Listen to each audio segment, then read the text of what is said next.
ఎప్పుడూ కూడా ఎటువంటి పరిస్థితుల్లోనూ ఇంకొకళ్ళు చేసినటువంటి దుర్బోధకలకు గురై ఇంకొకళ్ళు చెప్పినటువంటి విషయాల వల్ల భ్రమకు లోనై ఈ ధర్మాన్ని వదిలిపెట్టద్దు. ఈ ధర్మ మార్గంలోనే మనం ఉండాలి.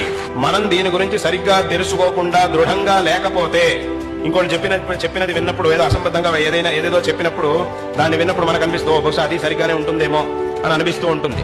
కానీ అది కాదు. దీని యొక్క గొప్పతనం, ఈ ధర్మానికి ఉన్నటువంటి గొప్పతనం వేరే దేనికి లేదు. కాబట్టి దీనందరూ కూడా చక్కగా తెలుసుకొని ఎటువంటి పరిస్థితుల్లోనూ దీన్ని వదలకూడదు.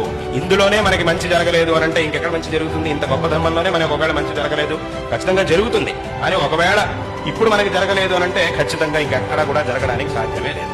కాబట్టి అంత గొప్ప ధర్మం, దీన్ని ఎవ్వరూ కూడా, ఇటువంటి ధర్మాన్ని ఎవ్వరూ కూడా వదిలిపెట్టకూడదు.